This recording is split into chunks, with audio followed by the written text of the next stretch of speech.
Yes, Walpole Live once again. It's a very, very beautiful Wednesday. We have a guest in the house who is okay, I'll not mention mwenyewe atamaliza mambo baadaye.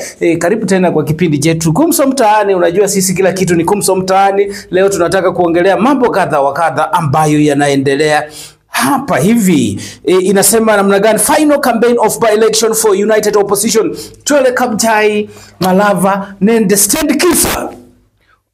Uzuri ni kwamba haya ni mambo ambayo inahusu Western region.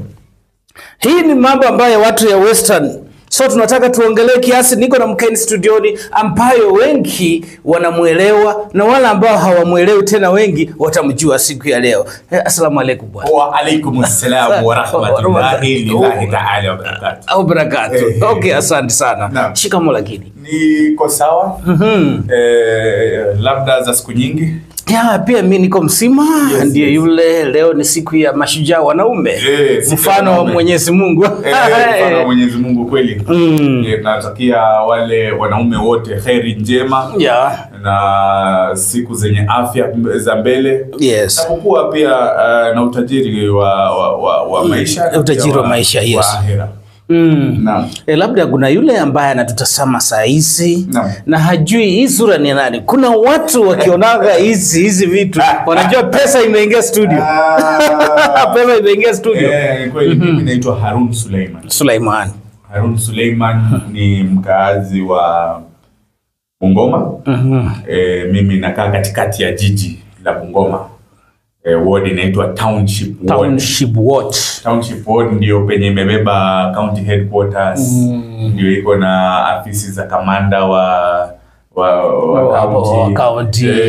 Every administrative and political offices zinapatikana ward hiyo. Mimi mwenyewe nimezaliwa na kulelewa hapo.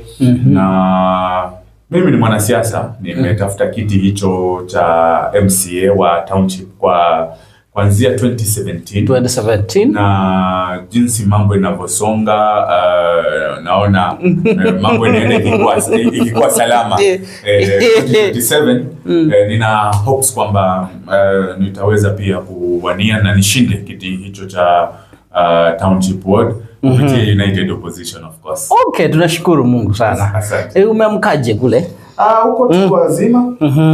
Hatuna bugdha yoyote, mambo yote shwari na matanga hapa na kule kama kawaida ya siku, lakini tuko shwari. Naam. Okay, asante sana. Kumbuka tu sisi tutaendelea na mahojiano yetu. Tukishamaliza hii pia tuna mahojiano mengine jioni saa 1:30. Tunataka leo tukarakaza haya mambo yote, tuhakikishe kwamba tunayamaliza. We exhaust all this conversation, things evolving by elections. Tunarudia tu hapo. Walipao mambo imechemuka. Sasa wewe umesema wewe ni mwanasiasa, wewe ni msaliwa wa CPD, Bungoma CPD. Naam. Kila kitu, administrative offices, political offices, business department, zote ziko kwa hiyo nini yenu, hiyo wodi yenu. Hapo kwa hiyo karibu na kwenu. Sasa nataka tusamie njuka hili swala leo hili mambo ya United Opposition. Kuna uchaguzi mdogo wenyewe wanasema by election inaendelea. Ukianzia Twele Kabuchai, ukienda Malava, ukienda Stand Kisa, wanaita Kisa East. Na wewe umekuwa sana kwa mstari wa mbele nikiona ukiwa na mambo ya United Opposition. Sasa hizo mmefika wapi? Kwa sasa wacha tuseme tu mambo imechemuka. Kila mahali mambo imechemuka. Ukiangalia jinsi siasa zinavyopigwa katika haswa eneo letu zima la magharibi, tunaona kuna mwamko mpya ambapo watu wanajishika sikio, watu wanajikuta sana ili kuhakikisha kwamba wanajiondoa katika ile minyororo ambayo kwamba tumewekwa sisi kama jamii nzima ya Western region. Ukiangalia siasa za Malava jinsi mambo inavyokwenda, unaona kwamba candidates wameboil up to watu wawili peke yake. Yes. Na kuna candidate Ndakwa na kuna yule Panyako. Tumekuwa kule zaidi ya mara 3 sisi kama United Opposition, of course tukiongozwa na commander mwenyewe King the new king wa Luhya, Mheshimiwa George Natembeya akiwa na rafiki zake kina Mheshimiwa Zakaria Baraza, Mheshimiwa Senator Boni Khalwale, wakati mwingine Senator Malala. Tumekuwa na wakati mwingine tumekuwa na kina Kibunguchi, tukijaribu kuwarai watu wa Malava kwamba ni mara ya kwanza tunafaa kuhakikisha kwamba opposition, western opposition ni imeingia kwa Waluhya, wameamua kuchukua msimamo mmoja. Sasa mambo kama hayo ndio mambo ambayo kwamba tunazingatia. Ukiangalia Chwele, mambo imechemka. Mambo imechemka. Nasikia mambo si mazuri vile, ikiwemo violence ambayo kwamba tumewitness, watu wanapigwa, watu wanatolewa kwa nyumba zao wakipigwa, wakipelekwa police station wanapigwa bado. Tunakemea na kukashifu vitendo kama hivyo, kwa sababu kura ni ya siku moja. Na hiyo siku ikikwisha, maisha itarudi kwa hali ya kawaida. Wewe kama ulikuwa unachoma samaki, utaendelea kuchoma samaki pale barabarani. Kazi ya mwananchi, kazi ya kiongozi ni kuhakikisha katika ile hali ya kuchoma samaki, maisha yako inakuwa mazuri. Labda gharama ya kuchoma ya mafuta inashuka. Hiyo ndo kazi ya kiongozi, lakini tusifanye kuuana na kupigana kama mambo hapo, kama umeona upande wa Nyanza Kasipul, watu wameangushwa tayari, watu wamekufa, damu imemwagika. Mambo kama hayo ndio mambo tunakemea, lakini kura inafaa iwe ni jambo huru. Na tukisukuma kama hapo, wakati tunaenda kupigana opposition, tunaenda kupigana na wale wengine wa two term, unakuta ni sarakasi ambapo inafaa ikuwe ni huru. Tuende tutafute kura, na ninakuhakikishia hapa Kabuchai itakuwa ni aibu kubwa sana kwa spika wetu. Mimi nakuhakikishia, kwa sababu mambo hali jinsi ilivyo, tunaona kiongozi ambao kwamba sisi tunaunga mkono anaendelea kupata umaarufu, na bado hatujakanyaga pale. Tukiweka magari yetu ikiangalia pale Chwele siku ya Jumamosi, mtaona kivumbi. Na tunataka iwe ni mkutano wa amani, kila mtu ana uhuru wa kuomba kura yake. Sasa sisi tuende pia pale Chwele, tuende tuwaombee wale watu wetu kura, alafu sasa tuwaachie, kwa sababu tumebakisha around 1 week na kura hizo zinapigwa. Alafu sasa tuwaachie. Sasa on Saturday and Sunday tutakita mizizi pale Chwele, tuende tuombe kura kabisa, ili tuhakikishe kwamba yule kiongozi ambao kwamba sisi tunataka awe kiongozi amekuwa kiongozi. Kuenda pale kwa Kisa. Tuna mambo ambao kwamba kijana mdogo ambaye ameleta mabadiliko makubwa sana. Watu wote kwa mara ya kwanza wanaongea lugha moja. Kwa mara ya kwanza tunaona kuna kiongozi anasema hapana, hapa Malava wewe wacha hii, tupatie mtu mmoja, na anasikizwa. Umeona pale Chwele, tumeambia yule mama kaa chini, tulia, wacha tuonge mkono mtu mmoja, na anasikizwa. So mara hii tunataka tuhakikishe kwamba Western mzima tuko na one voice, tuwe na viongozi ambao wanaongea lugha moja, so that wale wengine wakija kutafuta kura huku wanajua wanakuja kupitia mlango fulani. Kama jamii mzima tunataka tukue na chama chetu ambacho kwamba kitakuwa kinasababisha wabunge kutoka Trans Nzoia mpaka Tiriki, kila mbunge akuwe katika chama moja, tuongee na lugha moja. Tukienda kwa meza ya kitaifa kama tuko na umoja wa aina hiyo, hakuna kitu inaweza tushinda. Lakini shida kubwa ambayo sisi tuko nayo ni wakati tunafika kwa kura, watu wanachanganyikiwa. Mwingine anapea UDA, mwingine anapea ODM, mwingine anapea chama gani. Lakini tunataka tuhakikishe mara hii, na ndio maana umeona tumejitolea kila siku. Wewe walikuwa unatuona tuko katika barabara, tuende tusihi watu wetu kwamba aibu ya kwenda kufanyia watu kazi inafaishe. Walikuwa ukienda hapa kwa Eldoret, wako na 135 factories. 100 from 1 up to 100 factories. 135 factories. Na siko in operation. Exactly. Iko universities kiasi gani pale Eldoret? Yani watoto wao wanaingia shuleni, wanatoka wanapata kazi. Kwetu kulikuwa kumebaki na ile moja, ile inaitwa Nzoia. Nzoia Tayari iliuzwa. Wewe mimi nataka nikuulize Walpao sahi. Umesema umesoma huko na degree yako. Hii Bungoma unaishi labda Malakisi. Umeamuka sasa wamekusomesha, umebeba makaratasi. Unaenda kutafuta kazi wapi Bungoma? Ni changamoto kwa sababu sile factory, sile kampuni ambazo umesema mahali tunaweza andika tu mtu tukasema sasa tumeandika watoto 2,000, 3,000. Wewe una expect economy ina grow aje na tukiwa na bulk of the people wakiwa ni maskini hawana kazi ya kufanya. So hii ndio aibu ambao kwamba tunataka tutoe kwa kura hii yenye inakuja. Na ndio maana umeona tumekaza kamba. Wanarusha tunarusha. Si mnaona? Si mnaona kwa mtandao? Wanarusha tunarusha. Kwa sababu itakuwa ni aibu sana watu kutoka nje wakuwe wanakuja kutupangia sisi. Na watu wetu wamenyamaza kwa sababu wachache wamewekwa katika serikali. Badala ya kutafutia watu wetu viwanda, wanahakikisha kile kidogo yenye tuko nayo wanakula. Na ndio maana umeona watu wamekasirika, watu wanaongea na uchungu. Ukienda uongee na wazee kule ndani, wazee wanakuambia wamekaa na watoto wao kwa manyumba. Hakuna mafactories. Bungoma hii ndio tuko na the largest water tower in the country. Iko Mount Elgon. Lakini ukienda supermarket tunakunywa maji ya Cabernet. Ya Cabernet huko ndio tunatoka kule. Na labda kabla tujaendelea Suleiman, kuna jamaa hapa waje nisome ujumbe alafu tuendelee pamoja.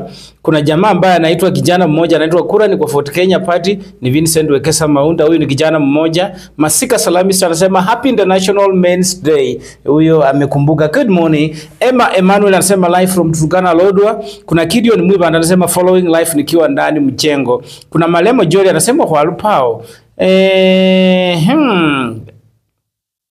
Anasema nini kumwinyawe kulandelange kabuchayi kusaba bamenywa be kabuchayi ne ba polling station bahebirira bugesi tawe basite bugesi baje bapegura wetangula gahumisha awe anasema gahumisha po anasema po Bungoma County tuko nyuma kwa sababu wetangula kama choose recruitment ya polisi si kuona Rollins kipepe vijana wetangula hao. Malemo Joel anasema niko na Mirembe live. Masika Salamista anasema following live from Embu County resident of Bungoma. The United Opposition has lied Telcast to remain in opposition.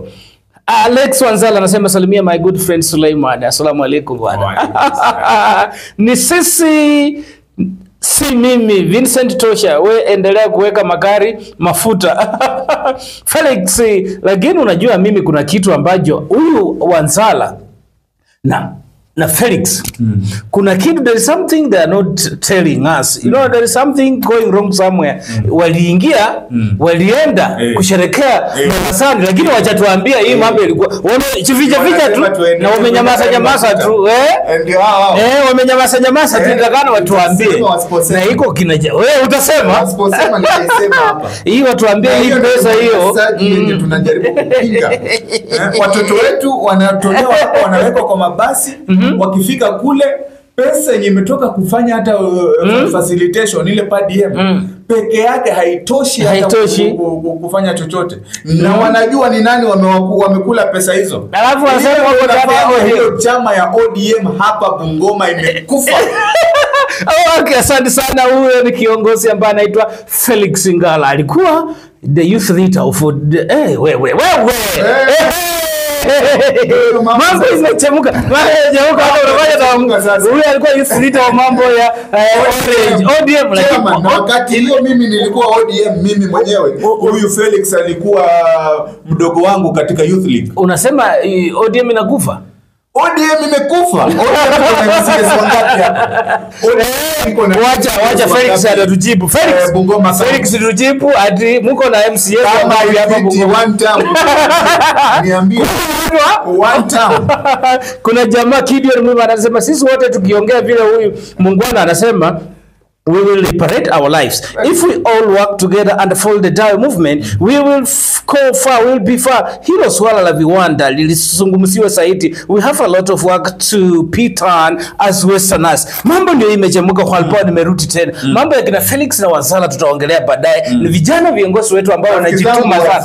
Lakini sasa mara hii wamerudi kutoka Mombasani. Tuchunguze lakini hawajatuambia vile wamerudi. Yaani mwai ukile sababu mnarudi nyuma mnarudia kwa huitiri. Okay, anyway. Mbona United Opposition mara hii wameamua kwamba hii pa election kwao ni kufa na kupona? Unajua rafiki zangu, nataka tuelewane kitu kimoja. Yes. Wale ambao kwamba wamebarikiwa, wamefanikiwa kutoka. Unajua watu wengi sana hapa Western wamezaliwa hapa, wamesoma pale, wameishi hapa, wameoa hapa, hakuna ile kutoka nje. Yes, yeah. Lakini kwa wale wenye wamefanikiwa kutoka nje, tuseme mfano mtu ameenda Central Kenya. Watu rika yetu wako na masuti, wako na mabungalo, wako na simu 3-4 kubwa, magari kubwa. Na hizo magari zinatembea kwa lami, sio kwa matope. Kama ingine nilikuwa napita jana nilikuwa napita kabisa, gari yangu saizi napiga kelele. Angalia hiyo barabara mkoa hiyo. Angalia. Na hiyo barabara ujue inaenda kwa nani? Upande gani? Hiyo maneno tutaongea. Lakini jambo ambalo kwamba ninataka kusema kwamba ukienda huku nje, watu maskini huko nje wanatuangalia sisi, wanatuhurumia. Kwa sababu gani? Sisi tumekosa nafasi hata kwa national government, hata kwa chances za productivity katika nchi. Wao unajua tungekuwa tumepewa nafasi nyingi sana za opportunities, watu wetu wangekuwa wanalia.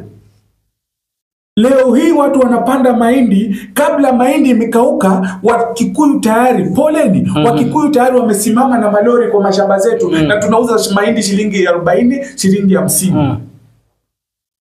Baada ya kuuza hiyo mahindi, unauza mahindi, unaenda unanunua nini? Unanunua samaki. Unakula ugali. Baada ya hapo hauna mahindi, unarudi kununua mahindi shilingi 170, 250.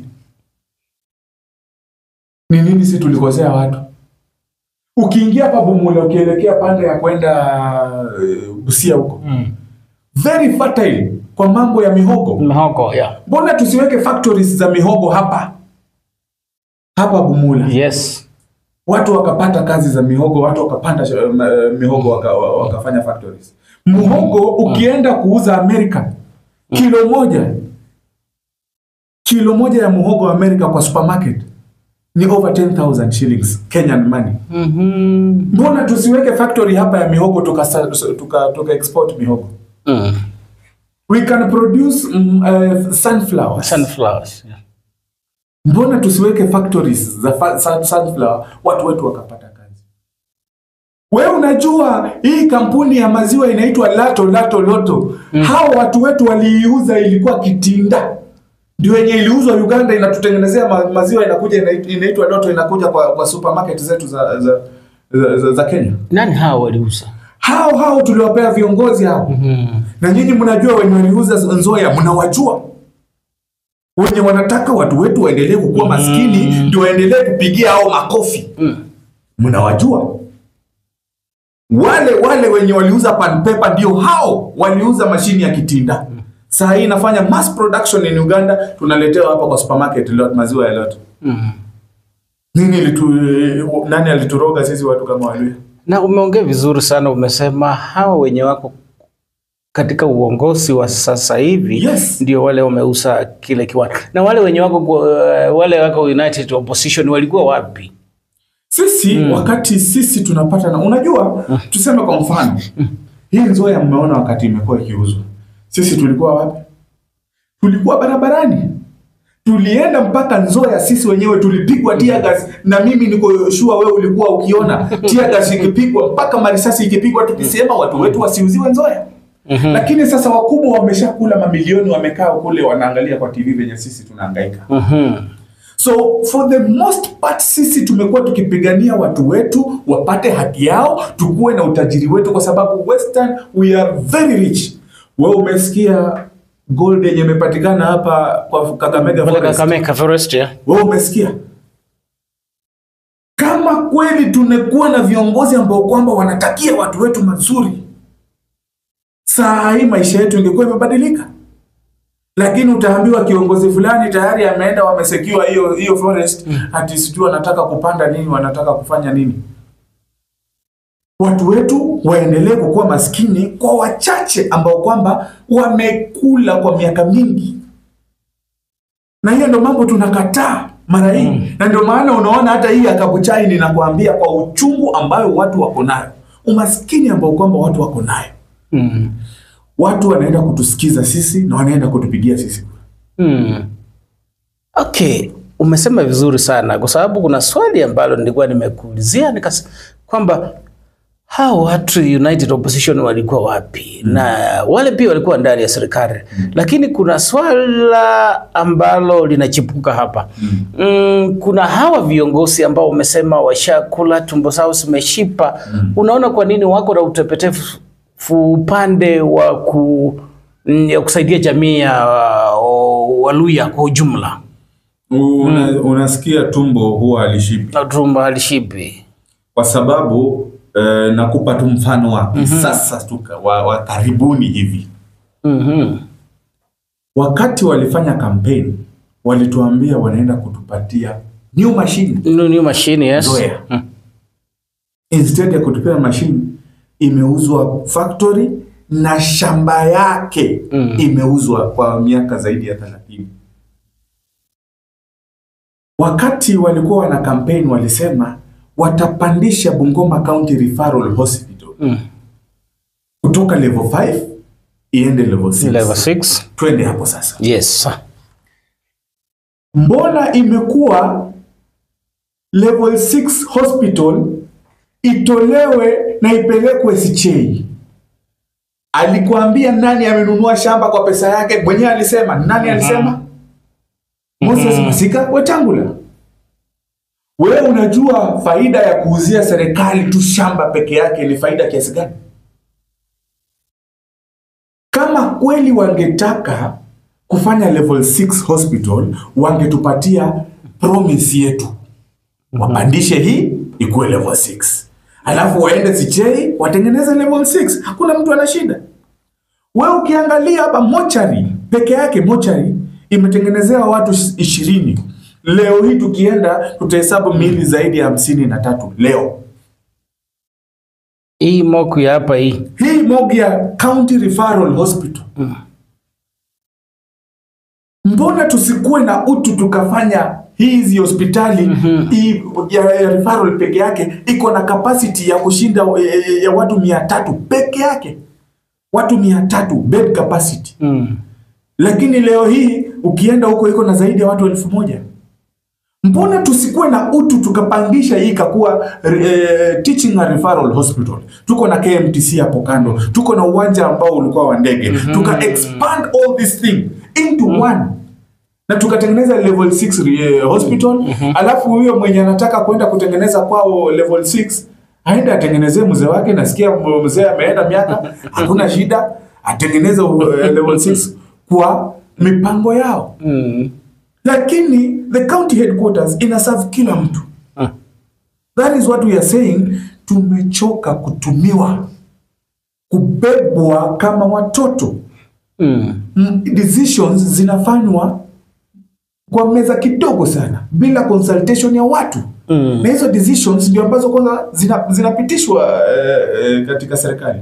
Sasa sisi tumesema tawe, tunaenda kutafuta watu wetu, watu ambao kwamba wanaongea lugha yetu, watu ambao kwamba tukiwatuma hawataenda kukua bribed na kuingia kwa ile mambo ama machafuko ambao kwamba inaendelea katika Bungoma County. Na ndio sasa tukuwe na utajiri wa watu wetu. Hawa watu wakipatiwa potential, these people can do miracles. These people can do wonders. Lakini hawana opportunity yoyote wamepatiwa hata ya kumanufacture tu yogurt. Maziwa waende watafute waweke kwa supermarket. Nothing is going on. Na umeongea vizuri sana, naona mmejitokeza, mmeweka sana kipaumbele haya masuala ya kuhakikisha kwamba mnasaidia jamii kwa ujumla. Lakini nyinyi, wewe ukiwa, nimeona umekuwa kwa mstari wa mbele sana.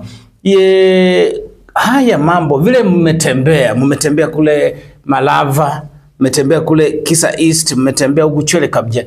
Wananchi wasikiza ama wanasema namna gani? Watu wengi sana. Na sasa ndio tunakwambia mtihani iko hii. Tarehe 27 hii ndio utaona mtihani. Leo hii Faruk tangu Malulu Njendo akufe, Faruk hajatoka huko. Faruk anafanya nini huko? Asubuhi akiamka, anaamka kwa kibanda ile chai ya shilingi 10, unajua ile ya kikombe ya mabati na mandazi 2, anakaa hapo anakunywa.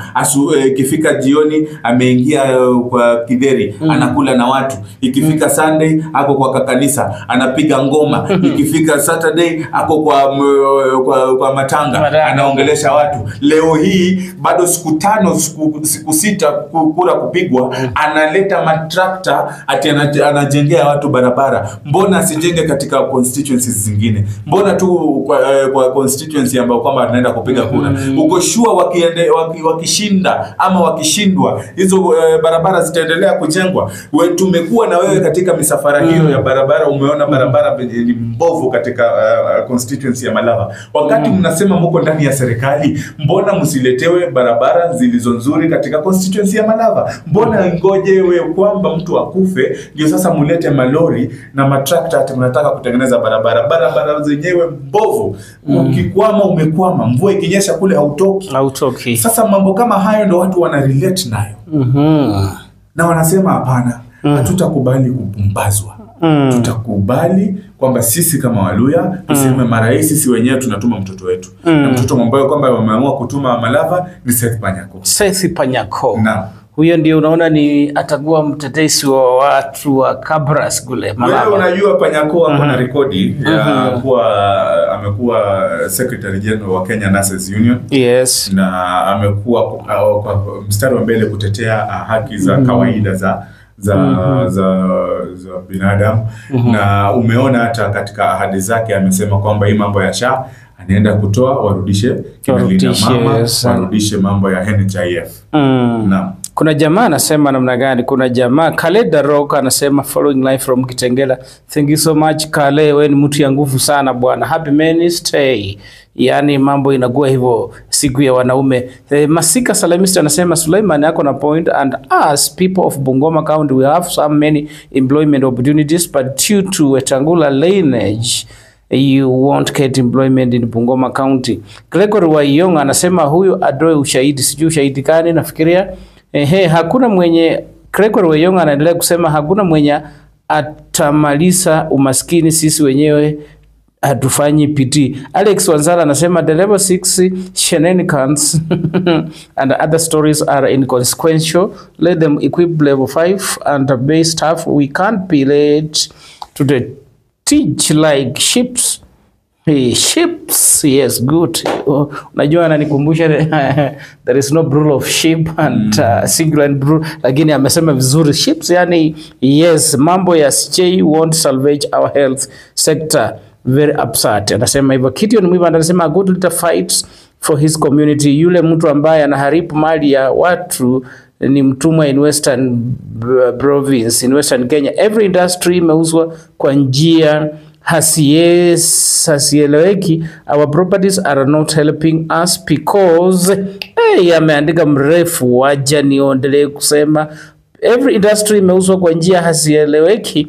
Our properties are not helping us because of poor governance. Hawa viongozi wanatumia mali yetu kujitahirisha ili tuendelee kuabudu. It's high time we wake up and protect our belongings. What belongs to us. Tumechoka kutumiwa. If we consider all the factors in employment sector, hata wengine tumetoka nje kutafuta posho. Sababu kazi zetu zimeuzwa kwa outsiders in different communities. Wakati wa kuajiri ikifika, hakuna vacancies, inabidi tuende nje tawe. Gregory Wayonga anasema mwambie hakuna kitu watashinda. Alafu Baba Riji Deno anasema huyo kiongozi anasema ukweli. Umesikia vile mambo imechemuka. Kuna vile umesema wananchi wanawasikiza sana mkitembea kule kwa ground. Mmekuwa Malava, mmekuwa Kisa East, mmekuwa Chwele Kabjai. Hata Likuyani. Hata Likuyani. Labda wewe kwa mtazamo wako umekaa karibu na hao viongozi ambao unasema saa hizi ongoza fukufuku la dawe ila tawe ama wenyewe unasema wako United Opposition. Wewe umekaa karibu na Natembea, umekaa karibu na Zakaria Barasa, umekaa karibu na Poni Halwale, siku hiyo uliona Kibunguji, hata pia Malala yuko ndani na wengine. Wewe ukikaa nao karibu, ni watu wanatumiwa na serikali ama ni watu ambao wanajitolewa? Ukisikiza jinsi viongozi wetu wanaongea, na mimi hata wakati mwingine nikiwa hapo huwa nawahurumia sana. Kwa sababu hawa ni watu ambao kwamba wameamua kwa hali na mali yao wenyewe. Wanaenda kuhakikisha wamesimama na msimamo mmoja ya kwamba Mluya lazima aheshimiwe. Hakuna serikali, hakuna chama, wao wenyewe. Unaona saa zingine wanakaa chini namna hii, wanaoshika kichwa namna hii. Wanapanga mambo mingi sana wenyewe. Ingekuwa ni watu wanatumiwa na serikali, hatungekuwa na tunaona hali kama hizo kabla ya kampeni. Tungekuwa tunaona watu ambao kwamba wanacheka, wanafurahi, wanatoka katika mahoteli. Unanielewa? Lakini kwa sababu ya kujinyima ambao kwamba watu wanajinyima ili kutoka nje kwenda kutafutia watu wetu kura. These are the most genuine people you can ever have in this age and era. Kama Waluya. Mimi nakwambia from the closest perspective. Kwa sababu tukikaa nao tukipanga mambo haya, unaona the genuinity in them. Wakiangalia kama kuenda kuongelesha, kupull crowds ya constituency mzima, delegates, people from everywhere, inahitaji logistics nyingi sana. Lakini you see them sacrifice their own wealth kuhakikisha kwamba watu wanasikiza hii message ambayo kwamba tuko nayo. So kulingana na mimi, kwa hao watu wote ambao kwamba washawahi kuwa viongozi wetu, Natembea, Zakaria Barasa, Boni Halwale na wengine hao ndio the most genuine for the 2027 general election. Mukitaka kupata direction ya 2027, hao ndio watu genuine wenye mnaweza sikiza, kwa sababu wako na mahitaji yenu kwa roho zao. Nimesikia sana kwa mikutano yenu Natembea akisema kwamba hiki kiti kitarudisha hadhi ya Waluya cha Malava. Na pia wengine wakaongea, hii inamaanisha nini?